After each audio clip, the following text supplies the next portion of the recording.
Greetings and welcome to the Richard Dolan Show, where every week we fight the good fight. I think we live in an era of some really excellent UFO films and documentary treatments over the last few years. A couple of weeks ago, I had Darcy Ware on my show. Does great work. There's James Fox, there's Jeremy Corbell, and there's this man who's with me, Ron James, who has just put out a new film called Accidental Truth.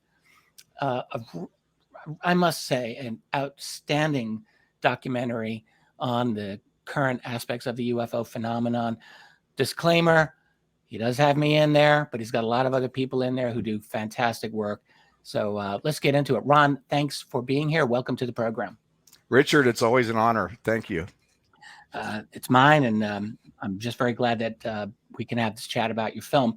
I have some screenshots which we can share as well to talk about it. But before we get into it, can you, I've got my own take on this film, which I'm happy to share, but I would like to have you discuss why you made this film, what your main focuses are here, and we'll take it from there.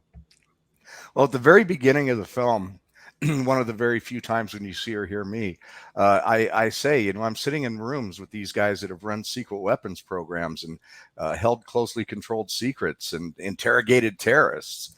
And all I could think about is getting them to tell me something they don't want me to know. And that has kind of been my approach to these interviews for a long time, not in any kind of mean-spirited way, but it's very frustrating when you're sitting with somebody who's got the keys to the kingdom in his pocket and you can't get it out of them.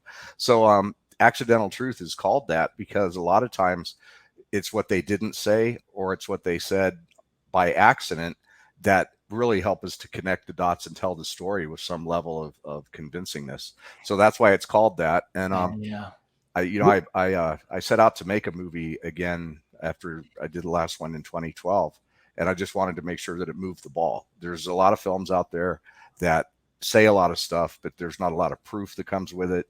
And it's not like a definitive, objective, journalistic-based story that actually has evidence to support what it's presenting. And I wanted to do that. You had a couple of accidental truth moments in this film. In fact, one was Gary Nolan, who actually used that phrase. Yeah, he did. You had another one with Robert Bigelow, which I thought was quite significant, and a number of others, actually.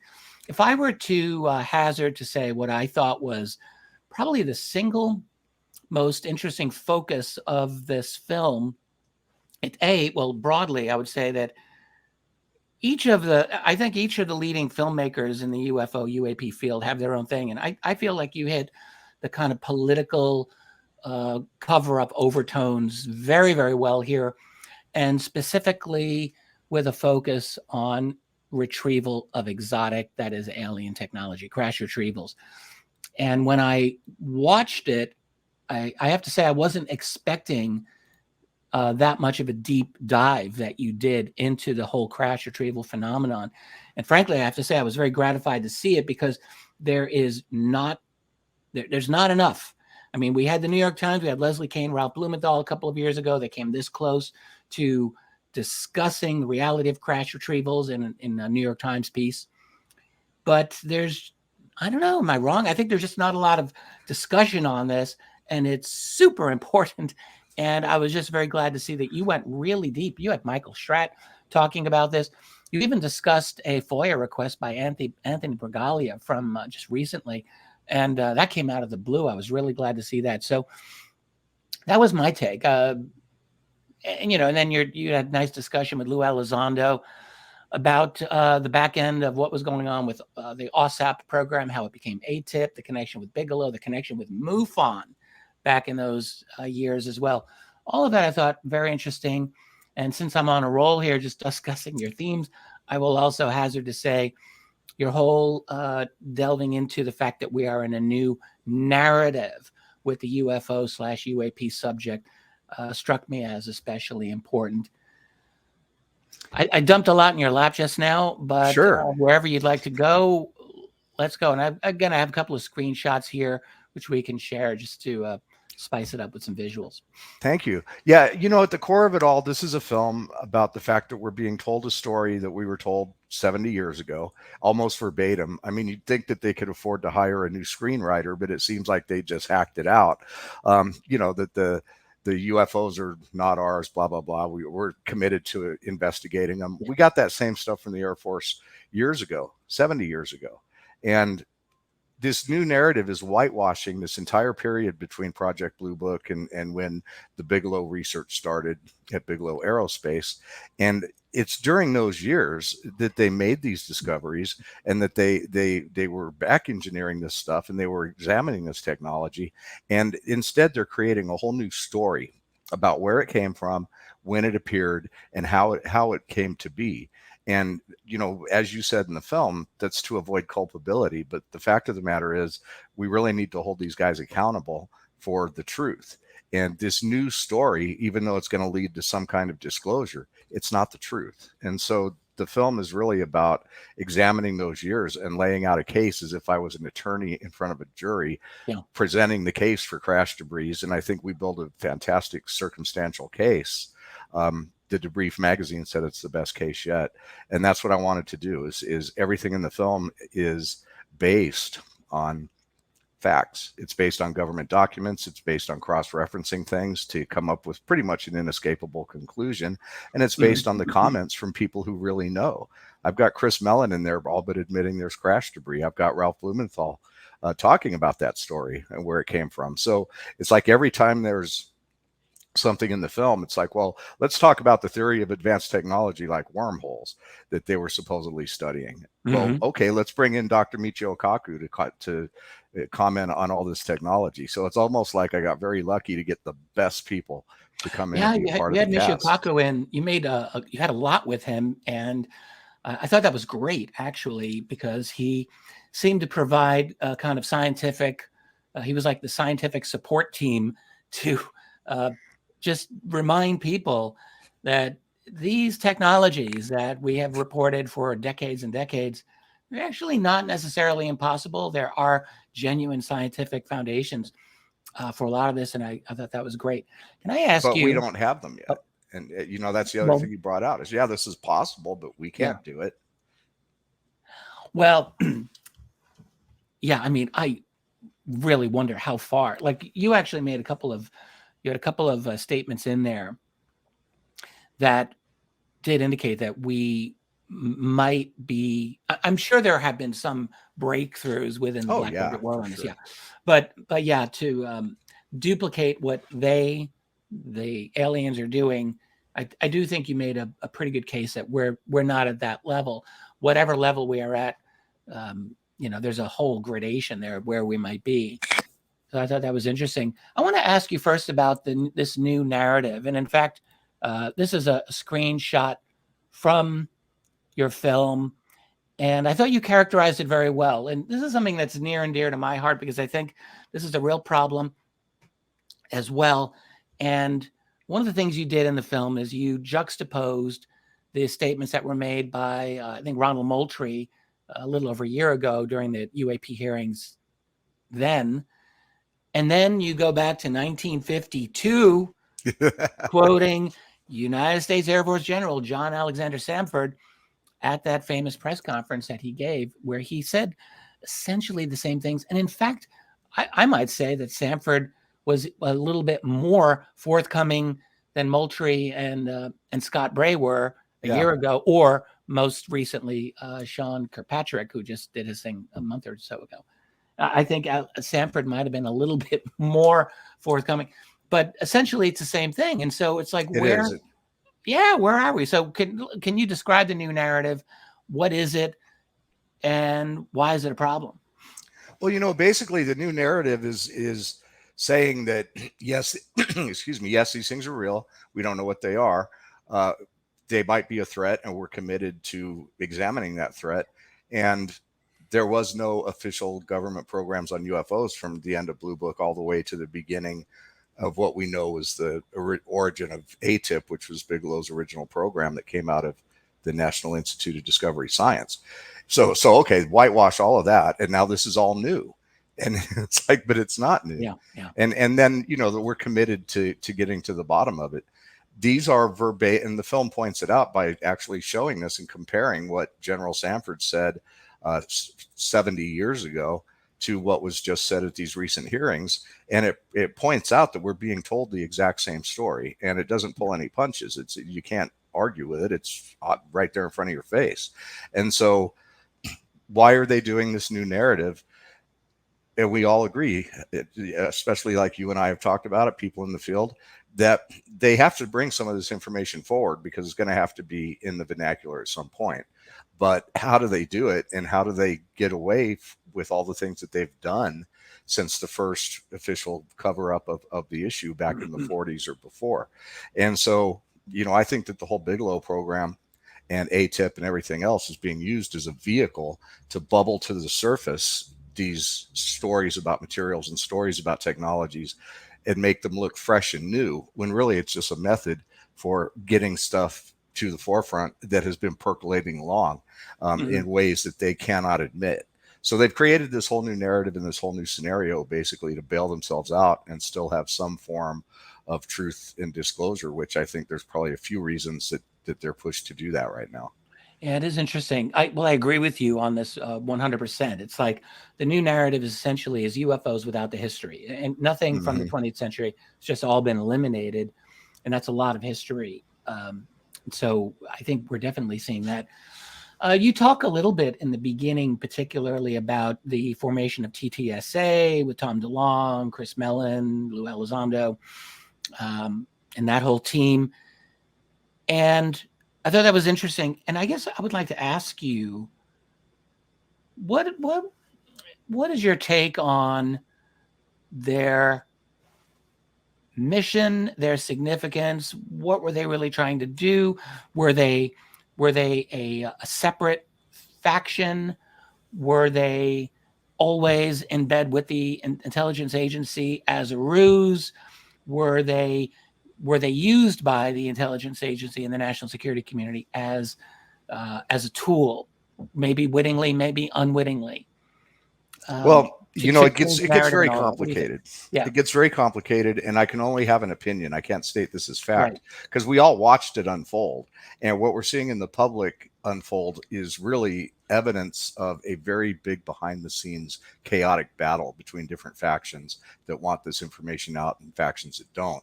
And so when Lou Elizondo went and had the meeting with Leslie Kean and showed them his letter of resignation from the Department of Defense, and the story broke in the New York Times, it was no coincidence that TTSA was waiting in the wings, ready to launch. It's evidence that this was an orchestrated rollout of information with certain approval from certain levels of the people that are guarding this secret, people that we'll never know, by the way, probably. It's not the Elizondos or the Mellons that know the truth about this whole thing. I think they're read in on a limited basis, but they're not the guys. And there might not even be very many of the guys left for all we know. But that's another point. But so this thing was all orchestrated, and it was a vehicle to float the new narrative. Tom DeLonge got in with certain government officials and was seen as a useful vehicle to put this together. He had the connection with the hip crowd and the new generation. And okay, let's form this group, and then let's roll out this limited disclosure. And let me interrupt you. So you are I think I agree with you here. So you're thinking DeLonge initially was essentially approached by the intelligence crowd who had an interest in changing the UFO narrative to some extent. So would you say that this was a kind of, I don't want to call them a disclosure crowd because that's really going too far, because I don't think any of them are really genuine UFO disclosure people, but people who, for whatever reason, maybe we could discuss this, wanted a more open discussion on UFOs in the public? Yeah, I think that there is a genuine desire on the part of some of these guys that more of this information gets out. But I also think that they're all still working. And I think that when I say still working, once you're in intelligence at the level that Lou Elizondo is, you're never retired. You never walk away. You're always a soldier. And so the question though is why? Because I know a couple of the folks in that group, and I agree with you. I think they I think many of them have long wanted to see more of an open discussion on UFOs in the public. And I know for a fact a couple of them do. Yeah. So, but what I don't know is why. Is it a personal opinion, or is there something else going on here? And I just wonder if you have a take on that. Well, I'm sure that they all have personal opinions about wanting to see more disclosure. They're all very open about that, and I believe them. Mhm. But the TTSA thing was it was originally approved, if you, for lack of a better phrase, as a mechanism to get this new narrative out to the public. If you watch what they did right after Lou tendered his resignation, they surfaced. Now, when Lou resigned, a lot of people don't know this, but that resignation letter cost him a portion of his retirement. And so he did that at great financial impact to him. And I believe that the reason he did that is because he knew that the TTSA was going to roll out and they were going to raise an incredible amount of money, and there was going to be plenty for everybody. Unfortunately, when the rollout came, it only raised like 2.9 million, which wasn't enough. Right. And then they immediately went on to do the History Channel show Unidentified. And from Tom's end, he wanted a media company that was entertainment. So there was all of a sudden all this copyright stuff, and we own this and we own that, and basically trying to copyright the entire field and own the narrative moving forward across all media. And that had a bad optic. And who was trying to own this? Was what you're saying? This was DeLong's vision of the media portion of TTSA. Oh, so like Tom DeLonge wanted to kind of copyright a lot of this. Yeah, I mean, he wanted the media angle of it, the movies, the TV shows. That was Tom's baby, I believe. And it reached a point where two things happened. One, there wasn't as much money as everybody thought, and two, this media money grab wasn't really sitting well with some of the other guys. And I think that behind the scenes, that has something to do with why we don't see the same organization today that we saw then. Very interesting. Well, it wouldn't have been the first time that someone in the UFO field is trying to copyright language or intellectual property of all sorts, and it doesn't go well. Or living creatures, supposedly. Sure. Yeah, exactly. So, that's an interesting take. So, well, let's get back into your film, because, I mean, you do discuss TTSA in there, so it's... Yeah, well, they're a part of the history, and it's also very interesting how they came and went. I mean, they're still out there, but they're not on the forefront. I thought you did a pretty nice job also, and I haven't heard too many people discuss this, the relationship of Robert Bigelow's advanced aerospace company, BASS, with the OSAP program as it started in 2007, I'm guessing, and how that originally involved, he brought MUFON into that to get access to there. Can you explain to people the whole evolution of that relationship? I think it's very interesting, and I don't think it's appreciated enough to this day. And I just wonder if you could kind of go over that, because you covered it really nicely in your film. Yeah, and there's a lot of people love to talk about this whole MUFON conspiracy with Robert Bigelow, and it just there's really nothing to see there. Robert Bigelow brought MUFON in. He offered to fund their ability to have the STAR team, which means they could get on a plane and they could go do investigations, and there was going to be monthly money to do that. And in exchange, MUFON would share the data that it had and received with Bigelow on a non-exclusive basis, and it could have been a pretty good deal, but then some stuff got in the way where, and this is, even my research has only dug this up as conjecture, but it seems as though some of the people inside of MUFON were starting to get resentful about turning over data that was valuable to MUFON to Bigelow. And so there started to become some push-pull about the way the data was being turned over and shared. And that caused the agreement to terminate. And there's really nothing else to see there.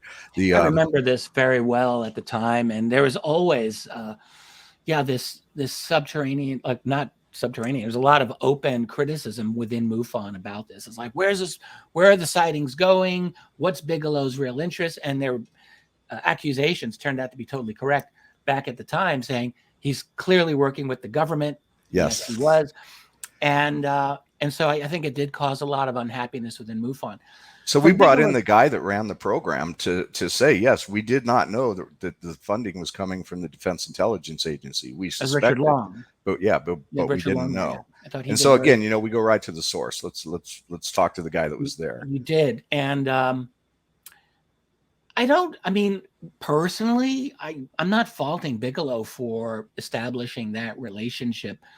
I'm also not faulting a lot of the MUFON members for questioning it. But I mean, from Bigelow's point of view, he's contracting in the OSAP program. He wants UFO data. He's doing everything he can to get it. Um, and the impression that you get with the original OSAP program is that it wasn't really a kind of specific targeted type of UFO investigative thing. It was sort of like a bag to catch in everything. Hmm. And Bigelow had all these years running the Skinwalker Ranch. So if this whole paranormal element, do we study that? Do we study actual UFO sightings? Are we going to study abductions? What are we doing here? And it really was a very broad area to study. And then there's the whole science, like how do these things do what they do? And you had a nice clip with Elizondo in there where he essentially said, yeah, it was like trying to shoot a fly with a shotgun. You may get the fly, but you're going to get a lot of other things too. And so the recreation of the program under ATIP, as he explained, it was a much more targeted kind of a thing, if I'm getting that right. Yeah, and there's a lot of people that question Lou's involvement, and what people don't understand is that there's this wide variety of different ways to approach programs. There's even what they call ad hoc programs, where it can be, you can get a bunch of guys all with security clearances, all with access to the information and all of the resources that their jobs provide, but they can be doing something on the side as a group, and it's not an official program without official funding, and it's called an ad hoc program. And they don't have to report to FOIA, and they don't even have to admit the project existed. So Lou weaved in and out of government as an independent contractor working for government contractors on a military intelligence basis, which is quite common. And then, of course, he had his actual military background as well, where he was part of the actual military. And so people don't understand the way these guys can weave in and out of these things, and why there's the ability to disavow them if necessary, and why people can question what they say officially. ATIP never actually existed officially as ATIP in whatever. It was kind of nicknamed that when Lou's work went into the Defense Intelligence Agency and the Department of Defense out of DIA into DOD. So people want to question Lou's background and his actual involvement. I really think that's just kind of a dead end. He's being honest about what he's done. I've always felt that way about Lou Elizondo, 100%. And by the way, toward that end, with what you're discussing, this whole official, unofficial levels of these programs, you had a really good remark from Nick Pope from the UK Ministry of Defense, where he basically said, officially, UFO programs don't exist, but unofficially they do. Exactly. That was exactly what he said there. And that's how this whole thing has worked out over the years. And that's why it's so hard to get to the information. Yeah. And, once people really understand that that's how it is, it's easier to understand how it could all be secreted away and compartmentalized and stovepiped in such a way that very, very few people are sitting at the top of the heap with all the knowledge. Yeah. And one of the things that I came to realize over the course of making the movie is that a lot of these people may be gone, and the institutional memory of the whole story, as tragic as it would be if it's true, might be gone with them. And that's a terrible thing to have to confront. Well, it's really possible, because I remember years and years ago, I came across a quote from a former CIA director, Richard Helms, who ran the agency back in the 60s and early 70s. And one of the things Richard Helms always said is the first rule in keeping secrets is nothing on paper.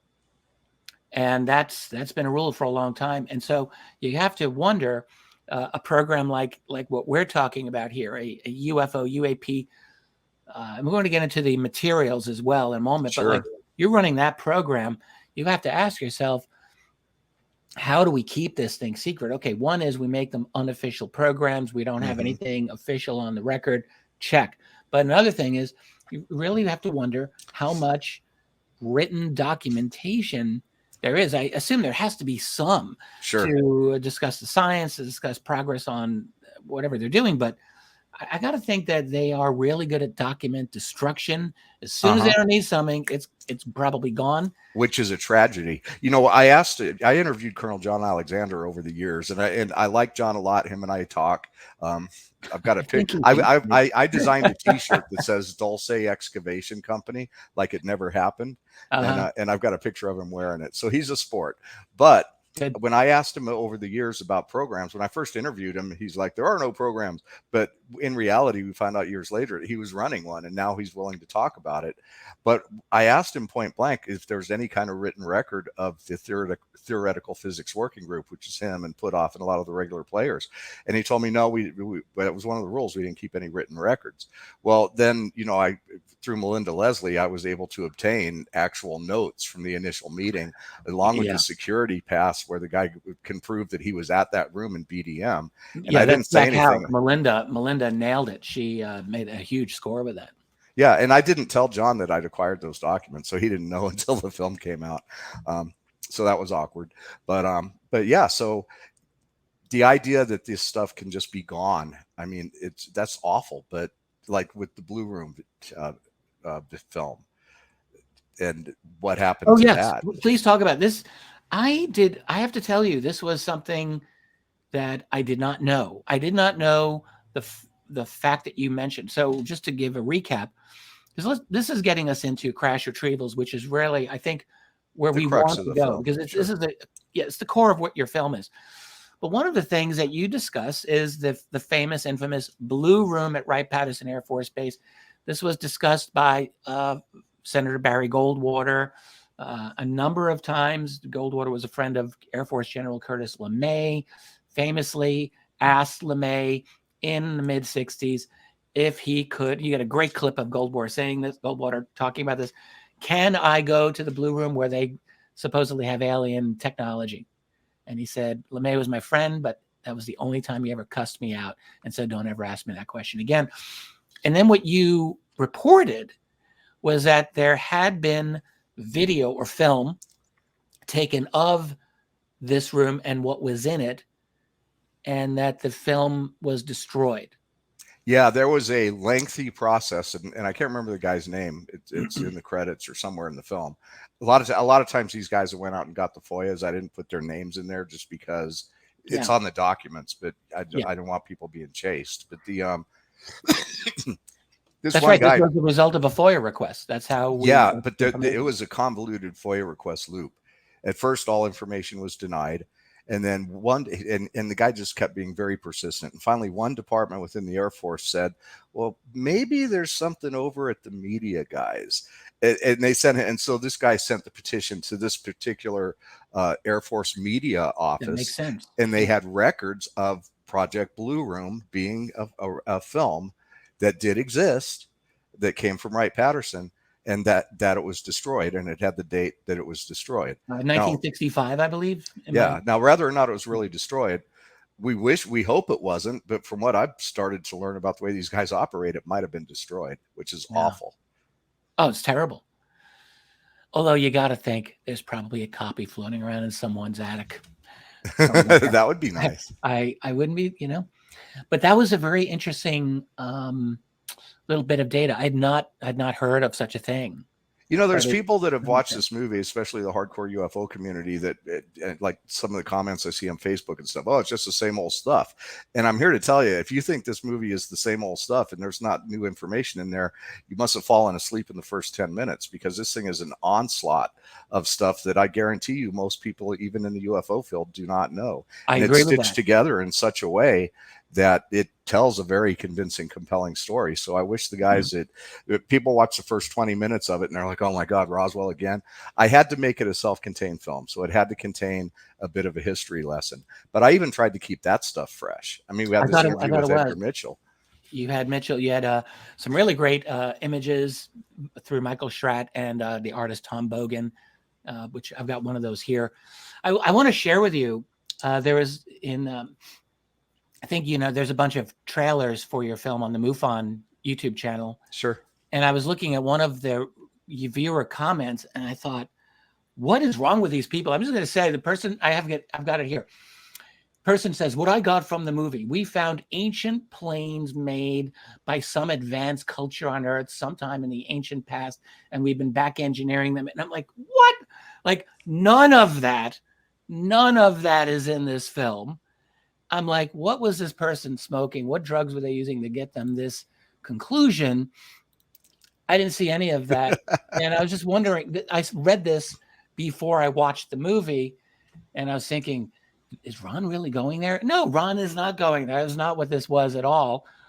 And I just wonder, how do these people make such statements as that? But You know, it's really sad. And I've experienced this. There is a squad of people.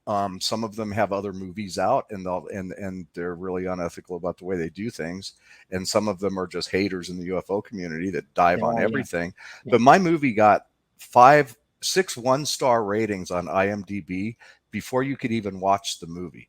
And then I was looking at it last night, and like 25% of the ratings on IMDb are 1 star. And I'm like, who is doing that? I mean, that's interesting. Yeah, it's really sad. And then I watched this one review from this lady who's a certified Amazon reviewer, right? And all she had to say about the film was that Tom DeLonge looked overweight and I shouldn't call him a rock star. And she gave me 2 stars for the whole movie. And it's like, what are you doing? So it's an ongoing battle against very many forces that have this film has been attempted to be buried by a lot of people. I'm glad you're bringing this up, because we are in an era of propaganda warfare to the max, and not just in the UFO field. It is everywhere. It's everywhere, and it's this is the way of our world now. And unfortunately, you're getting hit with it as well. I wonder, I'm just going to remind my viewers here, if you are not getting your notifications, I'm not surprised, because I have been noticing a lot of people are telling me they're not getting notifications for these videos that I'm releasing. So check your notifications, please. And by the way, while I'm talking about checking links, I have a link to Ron's website. It is accidentaltruths.com, but check the link below. I've got that there for you as well. Yeah, we got to really keep fighting the battles here to make sure that the haters and those people with an agenda are on the losing end of this battle, because they are often they're out in force. Well, if you remember, I was putting calls into you while I was making this film. I was really, there were times when I was starting to think maybe I'd poked the tiger in the eye one time too many, and I wasn't sure this thing was going to come out. I went all the way up until it came out on April 18th. And I'll tell you, I was sitting in looking at Amazon Prime on April 17th at midnight, waiting for it to appear. And until I saw it actually on Amazon, I still wasn't 100% convinced it was ever going to see the light of day. Yeah. Well, I think that's a good segue for us to get into your main theme, because I'm wondering if your main theme has anything to do with this, and that is crash retrievals. And you hit this angle from a couple of different, you hit this from different angles. One was, I was actually really glad we brought up the Davis Wilson notes. Can we talk a little bit about that? You gave a nice summary here of what Wilson was told by the gatekeepers, as he called them. You want to just do a quick, I think the story is becoming well known at this point, but give your take on it, please. Yeah. So in the files of the late Dr. Edgar Mitchell were found these notes, then nicknamed the Eric Davis notes or the Wilson Davis memo. And Mike Gallagher, during that first hearing, which MUFON was involved in getting that hearing done, by the way, that's a whole other story, but we were behind the scenes. We made that happen. Not a lot of people know that. But during that hearing, he asked Moultrie and what was Bray, Scott Bray. Yeah, thank you. At Moultrie and Bray about that. And they're like, well, we don't know anything about it. So I thought I might as well bring it up. And you had talked about it with me before. And so I had you and I had Melinda Leslie.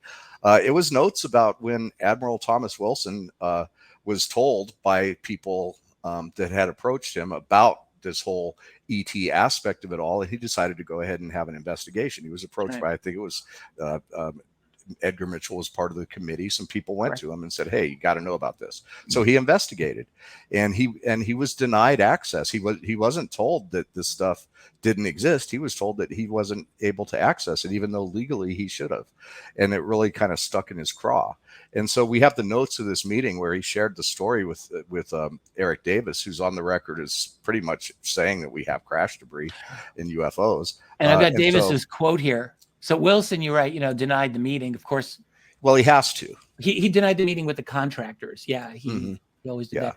But Davis, you have a nice quote. I am not at liberty to confirm or verify any aspect of these notes. Which anytime you hear that, I mean, on the surface, it's like, well, that doesn't say anything. But if it wasn't true, he'd just say it wasn't true. Well, the other thing is Davis did an interview on the Basement Office a couple of years ago, which was then pulled immediately with Stephen Greenstreet, where he actually did acknowledge those notes. He said, they came from Ed Mitchell's estate. Yeah. And he did say that. And then that whole interview just got pulled right off of it. I looked for that interview when I was making the movie, and now I did not know that because I couldn't find it. And I spent a lot of time trying to find that. They scrubbed it pretty well. But no, he definitely said that. Yeah. And I'm sure there's people who've downloaded that, they've got it, but it's definitely was seen. I saw it before it got scrubbed, and I know there's quotes. People have quoted from it. Yeah. At length. So yeah. But anyway, yeah. So Davis makes that statement. It's obviously real, and I was just glad that you brought in the implications of the significance of those notes. But then you hit a couple of other themes too, where you had really great take on. Let's talk about Michael Schratt. You interviewed Michael at some length here, and I thought he was very much on point with the things he was talking about in terms of the crash retrieval history. And I think we can bring up at least one of the images. Michael has a book where Dark Files. Dark Files, yes. I actually helped him organize that a little bit toward the end. And he had an artist named Tom Bogan, was one of the artists who did some beautiful recreations of some of these cases. This is of Cape Girardeau from 1941, and I just thought I would show this one. There's a bunch that you have in the film, and I was the reason I brought Michael in is because he's arguably one of the best historians with you in the same category. And he's gone in and done a lot of work to create recreations, models, visuals of these crashes. And we didn't bring him in to say these things happened. We brought him in to say, this is a variety of stories out there that have a certain amount of witness testimony, and there's hundreds of them. And so we're not saying, this actually happened and these are pictures and they're true. We're pointing out that there is a huge body of work and stories and anecdotal evidence that there's definitely, over 100 crashes. And so we only need one of them to be real. And I think that makes that point. We don't want to say anything in accidental truth is fact that we can't at least prove with some kind of evidence to back it up. And I think I did a pretty good job of that. I think, first of all, I'll just say, yes, those crashes, of course they happened. Did all of them happen? I don't know. No, none of us knows, but I think, the case is overwhelming. Yes. And I was just very, very happy to see that you had Michael, who made a really good case. And that's important because I think what you're doing here is reminding viewers, hey, there is this history. It's called the 20th century. It involved a lot of encounters with these objects and retrievals of their tech. And we are still studying that tech. Yes. And that got you into the whole nitinol Battelle and the metallic glass connection. And I'm wondering if you can discuss this. Sure. I think I've got some documents here to that effect as well, but just. So everybody knows, or everybody in our field pretty much knows that the government dropped a bunch of documents, the Defense Intelligence Agency research documents, and in them was some documents regarding materials. And these were all stuff that supposedly came out of Bigelow Aerospace's work. They authored these reports. But what people don't really know generally is that this guy, Anthony Bragalia, a few years ago, fought tooth and nail with the Defense Intelligence Agency over a 2-year period, working with a guy named Steve Tominski individually, an information officer at DIA, to give us anything that the government had on residue, flotsam, debris, shot off materials, crashed items from UFOs recovered by the Department of Defense or militaries and being studied at Bigelow Aerospace. Right. Over 2 years, these guys went back and forth fighting. And I have the emails where Tominski finally wrote a letter saying, okay, let me just clarify this. This is after 2 years, threats of lawsuits. You are looking for any information about UFO crash or UFO debris and materials recovered by the Department of Defense being studied at Bigelow Aerospace. Yes. All of a sudden, hundreds of pages of reports drop. And he says, these are the documents that are responsive to your requests. Now, why that didn't cause an earthquake in the UFO community, I don't know. Immediately, people came out debunking all of it and saying that, you know, Bergoglio was full of it, he'd been blah, blah, blah, blah, and the FOIA requests, even guys out there that have built their whole career on providing FOIA requests, saying that these particular FOIA requests don't matter. And I think that it was it's part of the new narrative ball team fighting something off, because this information doesn't fit the new narrative. And so immediately the crew went to work to cover it all up. It was dismissed in the field. Bergoglio was discredited. The documents were discredited. The Pentagon, Susan Gough went on and said, oh, no, that's not UFO crash debris. But nobody paid enough attention to the documents in any significant way to realize that this is the Defense Intelligence Agency admitting they were studying crash debris, admitting it. And then all these reports about these different materials. So when we get into the materials, we find nitinol.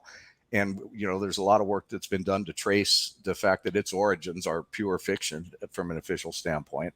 And then transparent aluminum. During the Star Trek movie, everybody's like, oh, wow, that's really interesting. What people don't understand is that it already existed and that Raytheon had patented it, and that, you know, there's a case for that coming out. And then there's all these other materials described in these reports that have one thing in common. We're speculating about what they might do. Now, last time I looked, no industry on the face of the planet is going to spend millions, if not billions of dollars to design a material with no idea what they're going to do with it. And it's plain that these are things that they found that they had to look at. So then we brought in Michio Kaku to talk about, you know, what kind of material could do this. Well, we don't have that. And so, you know, slam dunk. And the materials case was revealed a long time ago. And so in Accidental Truth, the next chapter in the film, we're establishing that the government has admitted that it does have this material, and we also know what it was, and we know some of what they discovered. Okay, that's, you know, and then we're on to the next thing about the technologies. I actually want to read those FOIA documents. I have not seen them, but I will just say I've always been a very big admirer of Anthony Bergoglio. The guy's an unsung hero in ufology. If you look, 100%. Yeah. Yeah, he did great work. I don't know that he's active any longer. Yeah, I think it, you know, his loud personality got him in trouble a few times, and he picked fights with people. But his work is some of the best. He put his stuff on a very skeptical website where he was just constantly attacked all the time. I never understood why he did that, but his work was, I thought, superb. And particularly his study of Battelle Memorial Institute. Yeah, and what these guys were up to. Yeah, these and guys still up did to. They're some of the leading metallurgists in the world. They were the preferred go-to laboratory for Wright-Patterson Air Force Base for years. They probably still are. And in fact, I remember there's a book by a woman named Irene McCallum. I've got it around here. I think that's her last name. All about Battelle, all about Wright-Pat. And she talked about a Battelle scientist there named John Center, who back in 1960, a long time ago, he's talking to his friends and colleagues about material that he's supposed to be analyzing that was supposedly, he said, from extraterrestrials, and that he is studying it. And it's like, I can't figure this stuff out. Like, and he was one of the top metallurgists in the world. John Center, I believe it was his name. So there's a paper trail here. There's a testimony trail too. There is. And I was just so glad to see that you gave Bergoglio some credit for the excellent work he did. Because I think the Battelle connection, that's a key gateway through which a lot of this stuff It is is. studied. And just the like with metamaterial. nitinol, for people out there who don't know, that's a shape-shifting memory retaining alloy that we actually have now. Memory metal. Yes, Basically memory memory metal. metal. Yeah. Just like the famous supposed Roswell memory metal. And then Exactly. when you look at where that stuff came from, supposedly it was invented by a Naval Weapons Research Lab. But further work goes back to, there's a chain of evidence that says, no, this was a titanium alloy that was originally studied at Battelle Memorial Institute. And we have the name of the scientist that studied it. Titanium wasn't a big thing at all. It wasn't, you know, obviously, you know, it exists because it's in the periodic table, but nobody was doing any work with it until this guy suddenly made all these discoveries about titanium. And then the stuff got ported to the Naval Weapons Research Laboratory that says they invented it, but they didn't invent it. And Battelle was under contract from Wright-Patterson to study materials at the exact same time as Roswell, and at the exact same time. So absolutely, it's, you know, as a thought experiment, it doesn't lead you anywhere else. Agreed. And that leads into the discussion of metamaterials. And maybe we can talk a bit about Gary Nolan and maybe Robert Bigelow. Sure. Before we wrap this up, we got about 10 minutes, it looks like. Awesome. So one of the things, you didn't have a whole lot to say on metamaterials in general. You had a little bit. But one of the things that I really jumped on was the idea that these metamaterials, that one feature of them may be to slow down the speed of light. Yes. To slow down light. And I don't know if you were thinking of this at the time or not, but I thought immediately of physicist Jack Sarfati, who gave an interview a couple of years ago where he's just spitballing, speculating. But of course, he's a very interesting guy. And he was talking about the metamaterial at the time. That's now in the possession of the United States Army. They're supposedly studying it. Who knows when we're going to get anything out of that.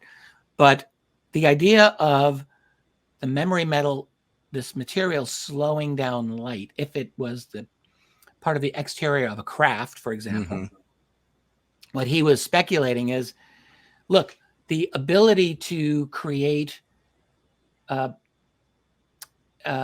a kind of defeat the speed of light, to kind of have a loophole, which you had Michio Kaku talking about, saying, yes, yeah, we'll never get enough energy, maybe in 200,000 years.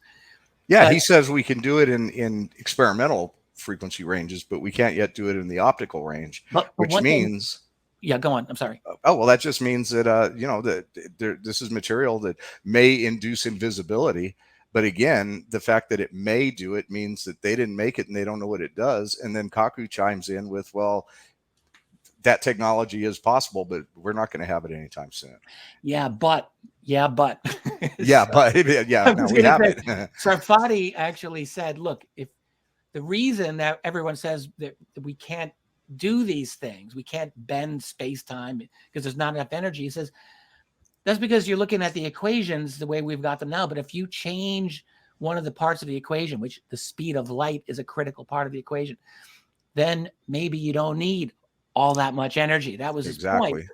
And I don't know that that's true, but I have to say, like, ever since I heard that, I thought, that sounds like that could be really a very interesting loophole. So if you have a material that slows down the speed of light, is it that you need much, much, much less energy to basically create your space-time bubble, warp space, and you can do it. You can make that.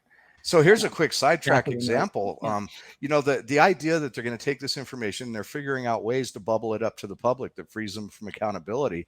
The last episode of Secret of Skinwalker Ranch, and Travis Taylor just came out admitting to everybody that he's been running ATIP for a while, which is interesting. But they drilled into something, and they had some pictures of this material that they drilled in inside the mesa, and the analysts analyzed the material, and then Travis comes out and says, wow, you know, this very material is what is being used to study invisibility technology. So that we're drilling into the mountain, into some kind of craft that might be some kind of something that might be covered in a material that might help induce invisibility, because the analysis of this material is what is very similar to the research that's being done at DARPA. He says this in the show. Drilling into a That's craft. what, yeah. He told me at Alien Con that they think there's literally machinery inside that mesa. And it's coming out this season. Very compelling stuff. Amazing. I mean, I hope I didn't spill the beans. Sorry, Dr. Taylor. I hope I didn't spill the beans, but yeah. In the time we have left, we got a few minutes. I'd love you to talk about your interview with Gary Nolan for this. That was interesting. Yeah. And if we want to bring in Robert Bigelow as well, where he was interviewed as well. But let's talk about Gary Nolan first.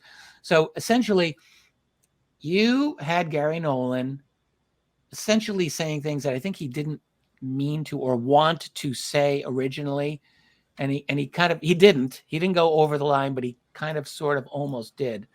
Basically, what did Gary Nolan study in terms of whether it was acquired materials, metamaterials, whatever? Can you just tell that story a little bit, because you did? Yeah, I sort of called him out on the fact that he told two different stories to two different interviewers, and I didn't do it in a rude way. I mean, we still communicate, so he's not mad at me. But I said, Gary, in one interview, you told this guy that you had some materials, because everybody knows that he got materials from Jacques Vallée, supposedly from Brazil, that he was studying with his new mass spectrometry technology. Yeah. Right. That's the gotcha moment, I think. That's Gary. But then he tells another guy that he'd gotten materials from, not from the government. But then when he talked to the first interviewer, he said, well, I could show you this, but I can't show you the other stuff I have because it's all classified. So I said, well, Gary, which is it? Did you study classified materials or not? And that's when, the accidental truth came out. And that moment alone is worth the price of admission. There's so much in this film that's what they don't say or how they say what they say when cross-referenced with things, the facts that come from other places. It's very elegantly done, but it's great. And then later in the film, Gary Nolan talks about how this new discovery made about the human brain, and how it's actually people that have had experiences have an exaggerated part of the brain that has more development. So his work is amazing. Also, I think they brought in some people with remote viewing skills as well. And he said, we studied the top of the remote viewers. We did. And that part of the brain lights up like a Christmas tree. Like a Christmas tree. Yeah. It's all very interesting. And I just think that your interview with him takes on added weight, because he just gave an interview quite recently where he was asked in a very academic setting, what's your take on the likely percentage that these UFOs are here and that they're extraterrestrial? I think something like that. And he said 100%. Yeah. And he just gave an interview in Popular Mechanics where he says, these are AI craft. And, if you're an extraterrestrial species light years ahead of us, and, a planet like Earth is a valuable piece of real estate for any number of reasons. Absolutely. And you're going to have the planet administered like a property. So there's going to be these AI robots flopping around, making sure everything stays together, keeping tabs on everything. And there might not be flesh and blood aliens coming and going of this particular thing, or that might be a part of it. But I think Gary says that what we're seeing is basically robots. And I think that there's probably some validity to that. I would say what we might call robots, but maybe I would call artificial organisms. Sure, all of the above. Highly bioengineered cybernetic organisms. There's probably a variety. And in our dawning day of AI and everything else, where do you draw the line? That because we might be headed for that ourselves. So I think the answer to what they are is all of the above, and we cover it in the film. Yeah. And then the last thing I think you wanted to ask me about was the Kodak moment with Robert Bigelow. Yeah. We've got a couple of minutes here. It's precious. One thing about the film, even though I think that there's a lot of people in the film that are saying things that are not true, that's not up to me to decide. I leave it up to the audience to decide. And we don't say anybody's good or bad for the fact that they're not able to tell us the truth. So we don't denigrate anybody. Robert Bigelow, I think, has always wanted this information out. And I think that he's run into a lot of opposition for getting the information out. My personal theory is when he said aliens on 60 Minutes, the S hit the fan for the guy. Mhm. Within a very short period of time, Bigelow Aerospace was gone. His technology was cannibalized, and even NASA stiffed him for money they owed him. He had to go after and sue them for contract payments. Who does that? When does NASA do that? So then when the material story dropped, I think that he was in another pickle where it's like, oh man, it's all coming back to me and having these materials, and I gotta get out from under this, or I'm gonna have more problems. And so George Knapp popped in to do this interview, which was basically going to be let's get Robert Bigelow off the hook for the materials story. Well, Exactly. so he says, well, I never had him, but then what he says next, he doesn't even answer. It's like when George says, well, did you ever see him? And all I can tell the audience is that moment and where his face goes and what comes out of his mouth, his word salad, it is one of those priceless moments, like you'd say in a MasterCard commercial. Totally agree. And it totally tells the story that he's not saying with his words. And one thing he did say in that segment, this is important. Yes. He said that the UFO, I think the word he used was machinery. Machinery does exist, he said. But he said, back engineering it has been a problem, or is a problem. And then probably the most interesting little thing he said there, he's like, I think some of this requires a weightless environment. Yeah, and that goes back to the isotopic ratios that Lou Elizondo talked about. These materials, metal is metal, aluminum is aluminum, but it can have isotopic properties in its molecular structure that is different than what we're going to find if it was manufactured. And that's how they can tell where different metals come from all over the world and off-world. And so I think, that's what Accidental Truth is about. It's about the history they covered up. It's about laying out factual evidence without conjecture. Yeah. For the audience to decide from the most relevant people in the field to tell us the story. And I think you dropped a couple of bombs in this, to be honest. Again, there's thankfully some very good, I will say, political overtones to this. Not that you're getting partisan-y. You don't do that at all. Mm-mm. But I mean, political in the sense that you're talking explicitly about the cover-up, the deep nature of the cover-up, the unofficial nature of a lot of this secrecy. You're kind of getting into the architecture of the secrecy, and I think make the point that a lot of this revolves around the possession of exotic alien artifacts and technology, which is something that is just not discussed enough. So I feel that makes this a valuable film. I'm glad that you did it. Well, thank you, Richard, and thanks for having me on. And we really hope people will see this film and understand it for what it is. It's literally a historical document, the second one that I've done like it, I hope it stands the test of time. Well, people should go to accidentaltruths.com. That's the plural, and I've got a link for that below. Are there any other places people want to go to check out what work you're doing or this film? Well, most of the stuff I do is on MUFON Television because I'm their media relations director at this point in time, and I own the MUFON TV channel with them. But the film, you can find it anywhere that you would rent a film. It's on Amazon Prime, it's on iTunes, Redbox, Vudu, Hulu, all the usual suspects. So if you search your television for Accidental Truth, whatever service you're using, you'll find it. And I think it's doing quite well. I mean, you had some issues in getting it out there for distribution, but am I right in thinking it's doing much better now? Well, for the whole first month it was out, it stayed in the top 10 documentaries worldwide on the iTunes chart and on the Amazon chart, which was pretty good. The marketing commitments that were made were not honored, and from what I understand, that's a pretty common practice. But I did some of my own marketing, and honestly, I'm counting on word of mouth. I'm counting on people that are watching this film to tell their friends, because at the end of the day, there's a lot of films out there right now, and they're all over the place, and there's wild conjecture, and there's entertaining, and there's, everything's got to be spectacular and bombastic. This isn't that. If you were somebody who knows nothing about UFOs, and you want to be brought up to speed. And I'm often asked that question. I often tell people to read your books about the national security state.